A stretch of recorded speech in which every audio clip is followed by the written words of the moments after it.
I'm Todd Masuda. I'm an employment lawyer in Cleveland, Ohio.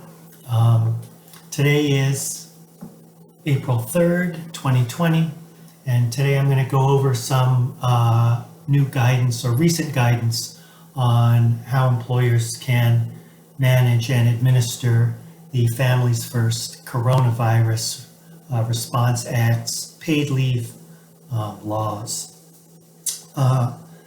So the paid sick leave law took effect on April 1st. On the night before, the Department of Labor, the IRS and then the Department of Labor issued substantial new guidance on administering paid sick leave. And I'd like to start off, the Department of Labor especially came out with 124 pages of interim rule, and so I'd like to start off by reading the rule. Just kidding. Actually, I'm going to try to summarize all of the pertinent parts of the law quickly. The new guidance is quite detailed. It does give sufficient guidance for employers to start administering paid sick leave. And what I'd like to do now is go through it and lay the landscape for administering paid sick leave in ways that we haven't been able to do before. All right, I'm going to try to do it in under 12 minutes. I'm going to set my kitchen timer, which is easy because I'm in my kitchen. All right. So, in administering the leave, you're going to have two main elements, sort of like FMLA. There's going to be employee notice, and then there's going to be subsequent documentation. The way that the Department of Labor sets this out is that the notice of leave, and it's when your employee calls you and says, look, I need this paid sick leave, the notice is lenient, relatively lenient. The employee can give you the notice verbally. The timing for the notice is on a reasonable basis. It can be as soon as practicable. An employer cannot require the employee to give notice before taking leave, but the notice does have to inform the employer of the employee's name, the expected leave dates, one of the qualifying reasons for leave, and a statement that the employee can't work because of this reason for leave. The employer cannot require any more information in the leave notice than the documentation standards in the regulation allow. So you can't, that is, the employer should not be denying paid sick leave based on a notice failure. The second part of it is, after the employee gives notice of leave, the employee has to provide documentation supporting leave. And this is stricter, and is a requirement, has to be written documentation, and it has to be sufficient for the employer to be able to claim the tax credit. So as an employer administering leave, this is where you are going to cross your T's and dot your I's, as people say. This is where the new regulations really give good guidance on how to interpret each of these reasons, which are questions that we had until this week. So the first reason, which is about employees who have to stay home for a government order, it's on a but-for basis, and the but-for basis means but for this order, the employee could work. So where does that not apply? If the employee's been laid off, then it's not the government order that prevents the employee from working. If the company has closed, either closed for COVID-19 reason, or for lack of customers, or because it's a non-essential business and there's no work and the employee has to stay home, then in that case, the employee is not losing work, but for this order, it's because there is no work. If there's no work, number one will not apply. It would apply, for instance, if the employer remained open and let's say the employee is older, and let's say there's a local order that says people over 65 are deemed to be more vulnerable and everyone over 65 has to stay home from work. And the employee's over 65, he would work otherwise but can't. That would be a case where number one would apply. All right, number two, healthcare providers' advice. I speculated earlier that someone caring for an individual could be advised to stay home, or if you are home with a sick person, you might be advised to stay home. But the regulation clarifies that this reason only applies when the healthcare provider's advice relates to the employee's own condition. And that means the employee's condition, meaning concerns that the employee has COVID-19, may have COVID-19, or is particularly vulnerable to COVID-19. This column over here, the regulations also allow you to ask for more documentation than required in the notice.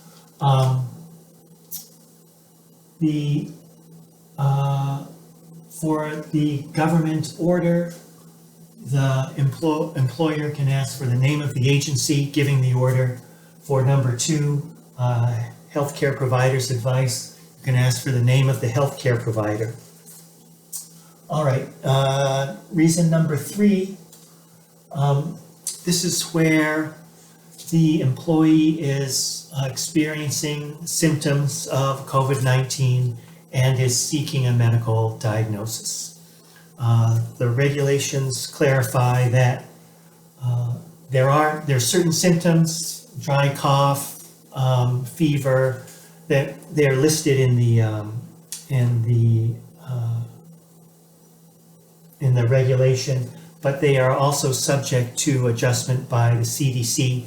So whatever the CDC is saying the warning symptoms are, and the employee has to be actively seeking a medical diagnosis.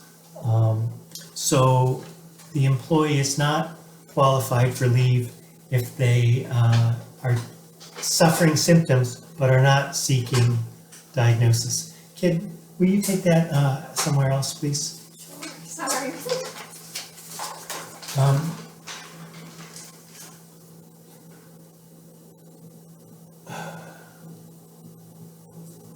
In this case, the employer can ask for the healthcare provider name, and also it implies that the employee has to follow up and let you know what the results, not the exact results of the diagnosis, but the outcome of seeking the diagnosis. The important one here is the employee may get instructions to not get a test, not get a medical diagnosis, but to stay home and self-quarantine. In that case, the employee's reason becomes number two. You'd come out of number three and go into number two. And remember, these are the 100% pay reasons. So the fourth reason which is caring for an individual. The regulations also give good guidance here. In describing the individual that the employee is caring for, the regs make it clear that the individual has to be someone with a personal relationship to the employee and a person for whom the employee would be expected to care for. So it can't be someone, it can't be a random person or a straw person to get leave. There's a but-for standard here. So the employee has to represent that but for the individual's condition based on number one or number two, the employee could work. Let's say there's someone who's sick and your employee is taking care of that person. It's that employee's mother who is advised to stay home for that person's own condition. So your employee is entitled to number 4, and even though the employee is supposed to stay home, it's based on the individual's condition, not the employee's. So the employee would only be entitled to 2/3 pay.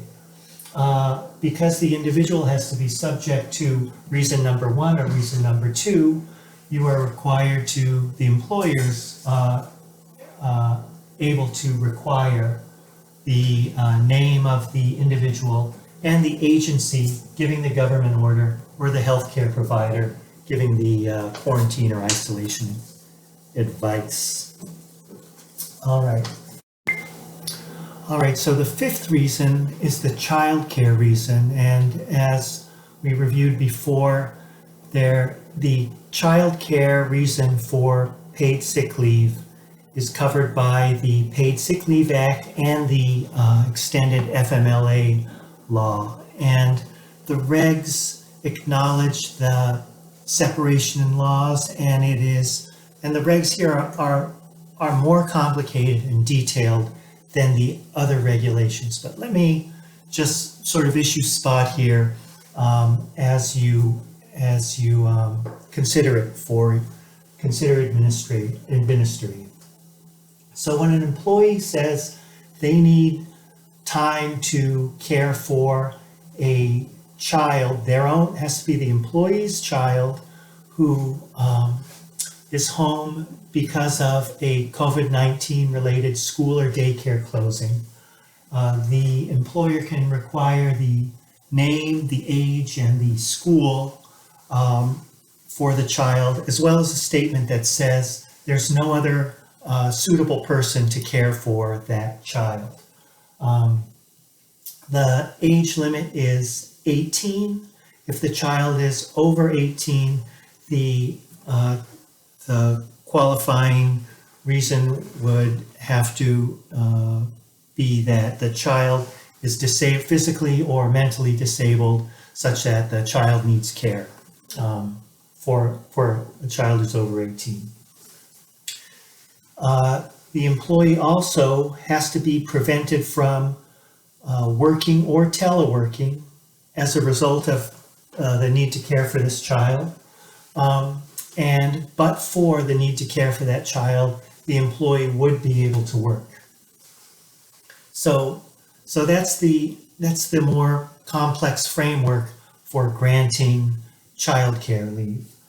The other nuance for childcare leave is that the employer and the employee can agree to set up childcare leave on an intermittent leave basis, like an FMLA. But again, the employer has to agree. The example given in the regs is an employee who's able to telework but needs certain blocks of time during the day to care for a child, and the employer and the employee set a schedule and set an increment of leave. The example in the regs is 90 minutes, for instance, to pick up and drop off a child or to take care of custody transfer or something like that. But that has to be agreed between the employer and the employee.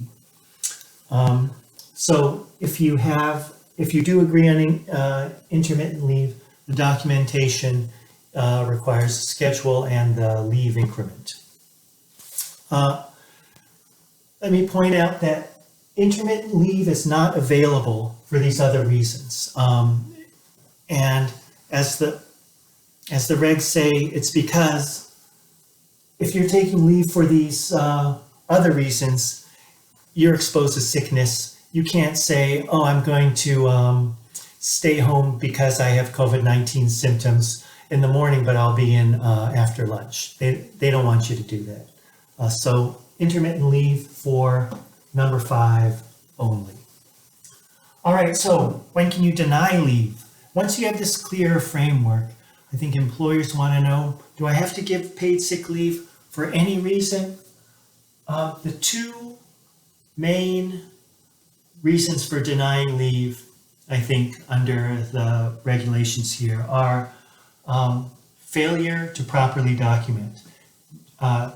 Documentation sufficient to claim the tax credit is a condition of granting paid leave. If the regulations want employers to be generous about giving employees a chance to provide this documentation, but if they do not provide the documentation, you do not have to grant paid sick leave.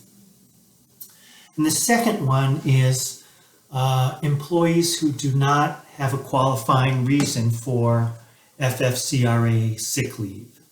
And that is going to include employees who are too anxious about coming to work. If you are an employer, and in Ohio, there are guidelines for being an essential business, meeting these health and safety standards, and if you're doing that, and your employee is still hesitant to come to work or declines to come to work, but does not give a sufficient qualifying reason under FFCRA, then that is going to be a reason to deny paid leave under this act. There are still going to be other policies in effect, including the employer's regular sick leave policy, ADA, regular FMLA, but for paid sick leave, that's how that's going to work. And so the clearer guidance in the regulations is very helpful. The next thing I want to bring up is record keeping. So you're requiring this stuff from this written documentation from your employees. What kind of records does the employee have to keep? Does the employer have to keep, and for how long? Okay, so here it is right out of the regs. You need documentation to show how you determined the amount of qualified sick and family leave wages paid. How did you determine those, including records of work, telework, qualified sick leave, and qualified family leave? I think that'll be your payroll records that you flag with, instead of vacation or PTO, you're going to flag it with FFCRA paid sick. You'll need documentation to show how you determined your qualified health plan expenses. There is a form for applying for an advance credit if you need advance credit before you file your quarterly payroll tax filing. There's something called a form 7200. I'm going to punt to your accountant there. I think that's where those taxes will be figured out. And you'll have to submit copies of your Form 941, which is your quarterly tax return. Let's see. On the payroll side, we were concerned about the payroll side before. How do you handle withholdings? How do you handle things like that? And the answer is, like you always have. There's no, aside from adjusting the amount of pay for paid sick leave and keeping a record of exactly what gets paid out under the FFCRA, there doesn't seem to be any other payroll level administration that the employer is required to do. All right. There's been a lot of talk about exemptions for employers who have fewer than 50 employees. And that is also laid out clearly in the new regulations. All right. So the exemption is available, but it only applies to the childcare leave.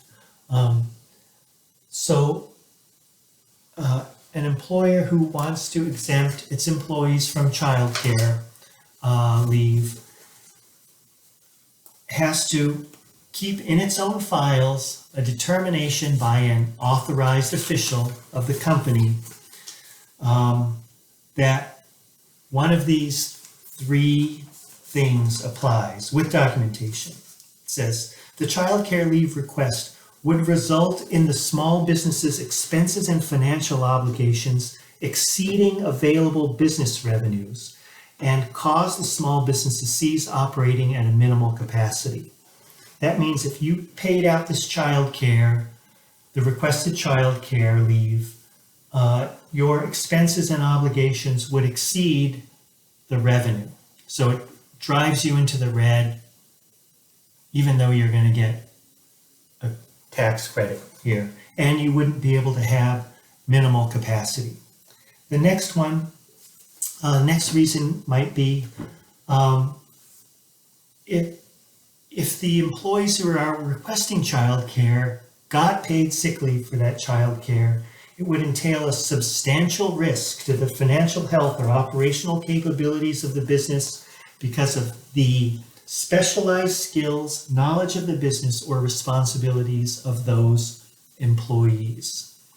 So you have certain workers who need this childcare, but they are such key employees that if they took that leave, your business would have a substantial risk. It would create a substantial risk to the finances or operations of your business.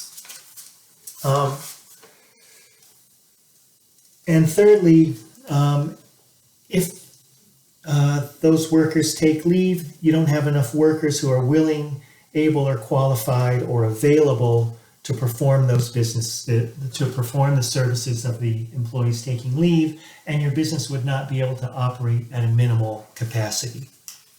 So I'm going more into the language of the exception, and it seems pretty easy to claim, but I think that employers should approach this exemption with caution because, for instance, because if you get it wrong, there's a lot of penalties. Let's say, your business, you think these people are going to go out to take leave for their children and the business won't be able to operate at a minimal capacity. What does minimal capacity mean? These other questions, what's a substantial risk to the financial health? What is sufficient workers to fill in for employees who need childcare?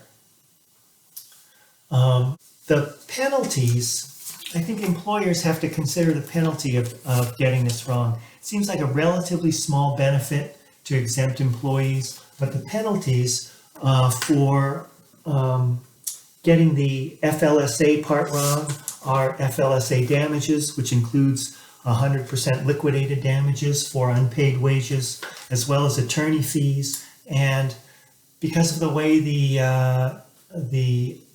FFCRA is drafted, under the paid sick leave part, there's potential personal liability for the authorized officer who makes that determination. So I think that the exemption at this point, the way it's worded, can be a trap for employers who try to take it. Other exemptions are, of course, you can exempt healthcare providers and first responders. Healthcare providers defined very broadly in the Act, so or in the regulation. At the same time, the regulation warns employers to use the healthcare provider exemption judiciously.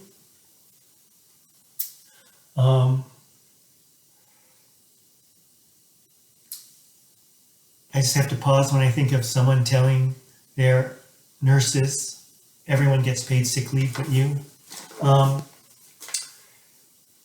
Postal workers are also exempt, and some other federal employees are exempt.